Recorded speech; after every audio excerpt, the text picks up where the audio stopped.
Ed Kranepool insists he is not selling his World Series ring, the one he won during his 18 years with the Mets. Everything else, however, must go. Kranepool's decision to sell off his extensive collection of baseball memorabilia, including items signed by Stan Musial, Joe DiMaggio, and Willie Mays, comes at a tough time.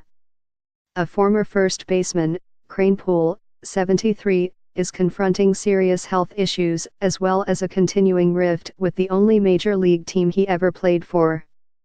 The health problems Kranepool has lived with diabetes for much of his life have led to the amputation of all the toes on his left foot and left him awaiting a kidney transplant that he hopes will take place early next year.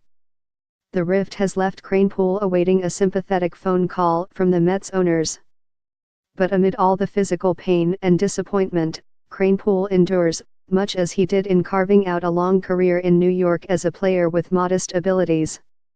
And he adamantly disputes any notion that he is parting with his memorabilia because he needs to defray his medical costs. "I'm not destitute, and we're not having a fire sale here," he said in the basement of his handsome Long Island home, which sits in a gated community about 20 miles from the former site of Shea Stadium, where he played. Then why is he selling? "I just don't have space for it," he said.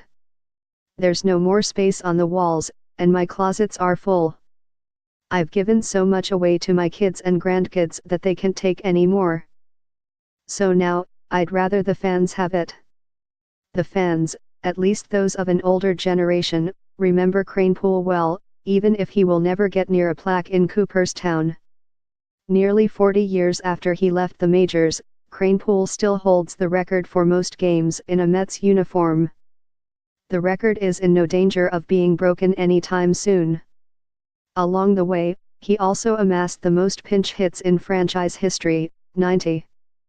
Somewhat less notably, he also holds the team record for double plays grounded into, 138, and outs made, 4,276, but that's what happens when you play for one team as long as he did. It took until 2012 for David Wright to eclipse Kranepool's hits total of 1,418 and move into the top spot on the Mets' career list. "I had a 30-year slump," Kranepool joked, "and David caught me." Perhaps the most distinctive part of Kranepool's resume is that, as a Met, he went from the ridiculous 120 losses in 1962, to the sublime, a World Series title in 1969, in less than a decade. And then, for good measure, he stuck around for another decade. How then can a player who is truly Mets royalty, who was playing for Casey Stengel when he was just 17 years old, end up on the outs with the franchise?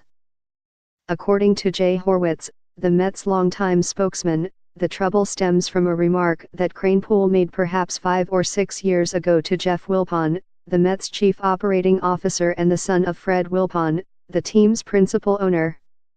The remark, Horwitz said, came during an annual team dinner and apparently occurred during the period when the Mets, under serious financial pressure because of their involvement in the Bernard Madoff fraud scheme, were looking to recruit investors to buy a minority stake in the club. As Horwitz tells it, Ed approached Jeff in front of a lot of people and said, "I hear you are selling shares in your team.